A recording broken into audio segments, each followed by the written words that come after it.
बोल जयकारा शेरावाली कावल साचे दरबार की जय। श्री दुर्गा सप्तशती 8वां अध्याय। रक्त बीज वध। ऋषि कहते हैं कि चंड और मुंड नामक दैत्यों के साथ साथ बहुत सी सेना का संहार हो जाने पर दैत्यों का प्रतापी राजा शुंभ अत्यंत क्रोधित हुआ और उसने दैत्यों को की संपूर्ण सेना युद्ध के लिए कूच करने की आज्ञा दे दी।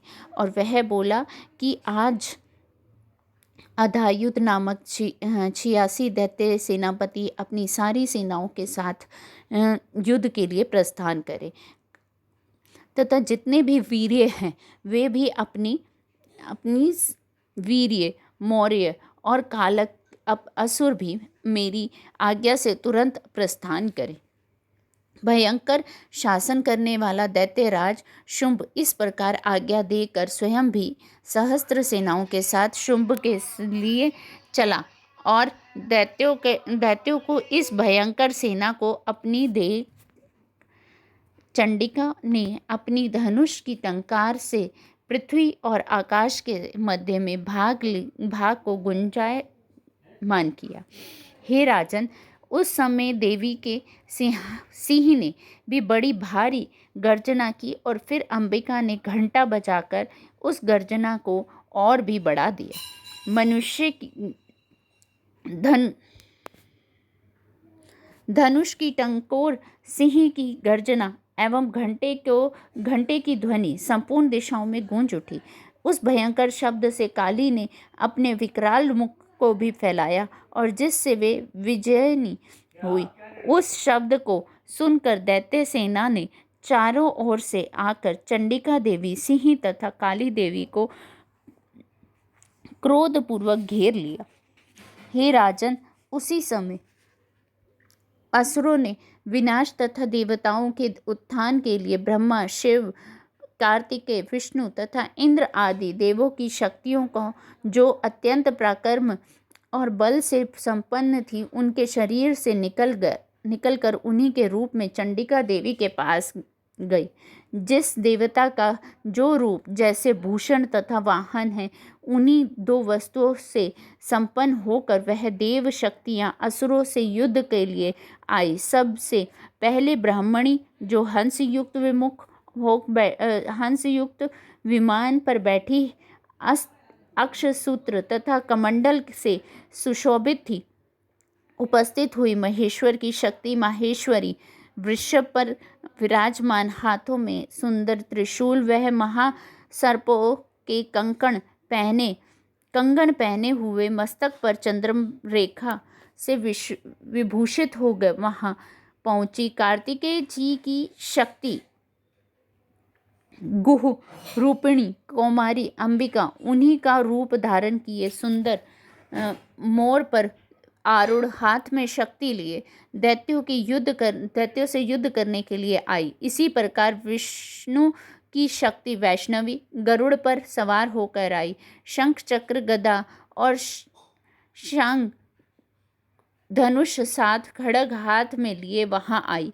यज्ञ वराह का विचित्र रूप धारण करने के वाले विष्णु की वराह शक्तियाँ वैसे ही रूप धारण कर आई। नरसिंह के समान शरीर धारण किए, गर्दन के बालों के फटकारने से आकाश के तारों को बिखेरती है हुई नरसिंह शक्ति वहां आ पहुंची। इस प्रकार इंद्र की शक्ति 1000 नेत्रों वाली वज्र हाथ में लिए गजराज ऐरावत पर बैठकर आई और तदंतर उन देवी शक्तियों से घिरे हुए महादेवी ने चंडिका से कहा, मेरी प्रसन्नता के लिए तुम शीघ्र ही उन असुरों का संहार करो। तब देवी के शरीर से भयंकर उग्र रूप धारण किए हुए चंडिका देवी प्रकट हुई, जो सैकड़ों गीदड़ियों की भांति आवाज करने वाली थी।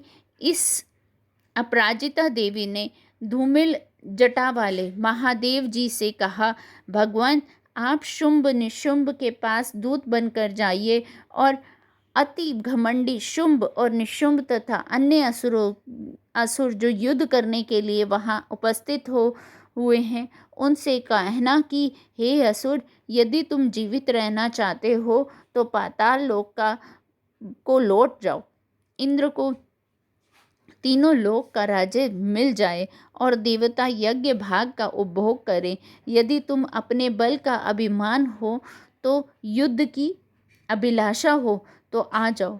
तुम्हारे मांस से मेरी योगिनियाँ तृप्त हो जाएं, क्योंकि भगवती ने भगवान शिव को अपना दूत नियुक्त किया। इस कारण से शिवदूती के नाम से संसार में विख्यात हुई। भगवान शिव के मुंह से देवी के वचन सुनकर वे महादैत्य अत्यंत क्रोधित हुए और जहाँ कात्यायनी विराजमान थी उस और बढ़े। उसके पश्चात उन दैत्यों ने देवी के ऊपर बाण, शक्ति और दृष्टि आदि अनेक शस्त्रों की वर्षा की। तब देवी ने खेल खेल में ही धनुष की टंकार की और उससे छोटे छोटे बाणों द्वारा दैत्यों के चलाए हुए बाण, शक्ति और परसों को काट डाला। फिर काली देवी उनके आगे आकर अपने शूल के प्रहारों से शत्रुओं को फाड़ती हुई तथा खड्ग के से कचुम्बर निकालती हुई युद्ध क्षेत्र में विचरण करने लगी। ब्राह्मणी जिस ओर जाती अपने कमंडल से जल छिड़कती और शत्रुओं का तेज और पराक्रम को नष्ट कर देती। माहेश्वरी ने त्रिशूल से, वैष्णो जी के चक्र से तथा अत्यंत क्रोधित हो कुमार कार्तिकेय की शक्ति कुमारी ने दैत्यों का संहार आरंभ कर दिया। इंद्र की शक्ति इंद्री के प्रहार से सैकड़ों दैत्य घायल होकर रक्त बहाते हुए भूमि पर गिर पड़े। वाराही शक्ति ने अपने थूथर की मार से अनेक दैत्यों को मार डाला और दाढ़ों के अग्रिम भाग से कितनों की छाती चीर डाली। अनेक दैत्य चक्र द्वारा काट डाले। नरसिंह शक्ति अपने नखों से अनेकानेक महादैत्यों को विदीर्ण करके खाती तथा आकाश तथा दिशाओं को गुंजाते हुए वह सिंहनाद करती हुई युद्ध क्षेत्र में विचरने लगी। शिवदूती के प्रचंड अट्टहास से भयभीत हुए अनेक असुर भूमि पर गिर पड़े और जिन्हें शिवदूती ने उसी समय अपना ग्रास बना लिया। इस प्रकार क्रोधित हुए मात्र गणों द्वारा विविध उपायों व बड़े बड़े असुरों का संहार होता देखकर दैत्य सैनिक भाग खड़े हुए। तब दैत्य सेना को युद्ध में भागते देख रक्तबीज नामक महादैत्य कुपित होकर युद्ध के लिए आगे बढ़ा। उसके शरीर में जब रक्त की बूंदें गिरती हुई तब उसी के समान शक्ति वाली एक अन्य महादेवी पृथ्वी पर प्रकट हो जाती। महादैत्य प्रकट हो जाता तो वह महा अमर असुर रक्त बीज गदा हाथ में लेकर इंद्र की शक्ति से युद्ध करने लगा। तब इंद्री ने अपने वज्र से रक्त बीज पर प्रहार किया। वज्र से घायल होने पर उसके शरीर के रक्त बहने लगा, जिससे उसी के समान पराक्रमी योद्धा उत्पन्न होने लगे। उनके शरीर से रक्त की जितनी बूंदें गिरी उनसे उतने ही दैत्य और पैदा हो गए। वे सभी रक्त बीज के समान वीर्यवान, बलवान तथा पराक्रमी थे। रक्त से पैदा हुए थे। अत्यंत भयंकर अस्त्र शस्त्र से मातृगणों पर प्रहार करते हुए घोर युद्ध करने लगे। पुनः इंद्री ने वज्र प्रहार करने से उसका मस्तक शत विक्षत कर दिया। उससे रुधिर बह उठा। हजारों पुरुष उस रक्त बीज के समान पैदा हुए। वैष्णवी शक्ति ने चक्र से उसे मारा। इंद्री ने गदा द्वारा उस असुर को ताड़ित किया और जिससे हजारों उसी के समान महाअसुर पैदा हो गए। संपूर्ण जगत उनसे भर गया। कौमारी ने शक्ति से, वाराही ने तलवार से और माहेश्वरी ने त्रिशूल से महादैत्य रक्तबीज को आहत कर दिया। तब महादैत्य रक्तबीज ने क्रोध में भरकर गदा से सभी मात शक्ति पर पृथक पृथक प्रहार किया। शक्ति तथा शूल आदि से अनेक बार आहत होने पर भी उसके शरीर से जो रक्तधारा गिरी उससे भी सैकड़ों असुर उत्पन्न हो गए। इस प्रकार उस महादैत्य के रक्त से उत्पन्न हुए असुरों द्वारा संपूर्ण जगत व्याप्त हो गया और देवता भयभीत हो गए। देवताओं की को उदास देखकर चंडिका ने शीघ्रतापूर्वक काली से कहा, हे चामुंडा, तुम अपने मुख को और भी फैलाओ और मेरे शस्त्र से आहत रक्त बीज के शरीर से गिरे रक्त बिंदुओं को और उनसे पैदा हुए महादैत्यों को भक्षण करती जाओ। इस प्रकार उस दैत्य का रक्त क्षीण होने पर वह दैत्य स्वयं ही नष्ट हो जाएगा और नए दैत्य उत्पन्न नहीं हो पाएंगे।